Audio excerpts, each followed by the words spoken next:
भगवान की जय। एकादश्यां निराहारं समवयज्य जनार्दनम् स्नातुं नन्दस्तु कालिन्द्यां द्वादश्यां जलमाविशत। एक बार बताएं, नंद बाबा एकादशी का व्रत रखा करते थे। किनका व्रत रखा करते थे? एकादशी का। एकादश्यां निराहार।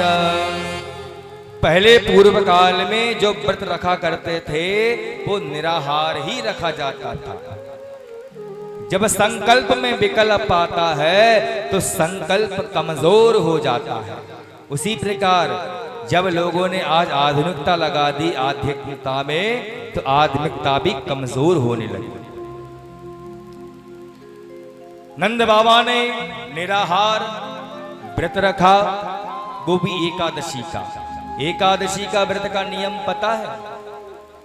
एकादशी का व्रत जो होता है उसका जो पारायण होता है, जो एकादशी का व्रत खुलता है वो कब खुलता है? द्वादशी में खोला जाता है। सबसे कठिन और सबसे बड़ा एकादशी का ही व्रत होता है। एकादशी का व्रत वैसे वास्तविकता में दशमी से ही लग जाता है। दशमी तिथि में आधे समय भोजन करो, उसके बाद भोजन नहीं करना चाहिए।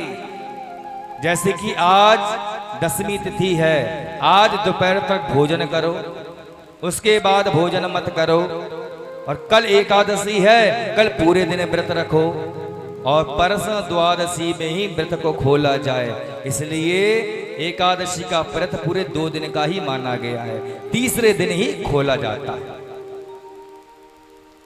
एकादशी का व्रत तो रखा, लेकिन रात्रि में शयन किया। शयन किसने किया? नंद बाबा ने शयन किया। लेकिन एक गलती हो गई, ब्रह्म मुहूर्त से पहले यमुना जी में स्नान करने पहुंच गए। नंद बाबा यमुना जी में स्नान करने पहुंच गए। कब? ब्रह्म मुहूर्त से पहले। अचानक आंख खुल गई, ध्यान नहीं रखा, ध्यान नहीं रहा कि अब भी तो ब्रह्म मुहूर्त लगी नहीं है। यमुना जी में स्नान करने पहुंच गए। उस समय पर वरुण दूतों का पहरा था। जल के देवता वरुण देवता, उनके दूतों का पहरा था। वरुण देवता नंद बाबा को ले गए, सीधे पाताल लोक होते हुए वरुण लोक में ले गए। कहां पर ले गए? वरुण लोक में ले गए।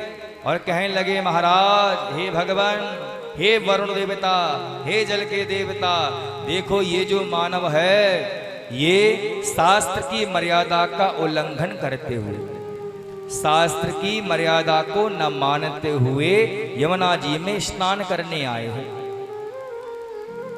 शास्त्र की मर्यादा क्या है? सूर्य अस्त हो गया, समझ गए? सूर्य छुप गया, अंधेरा हो गया, फिर किसी भी नदी में, किसी भी तालाब में, किसी भी समुद्र में स्नान नहीं करना चाहिए। कब तक नहीं करना चाहिए? जब तक ब्रह्म मुहूर्त न लग जाए। ब्रह्म मुहूर्त कब लगती है? सुबह 3:30 बजे से ब्रह्म मुहूर्त लग जाती है।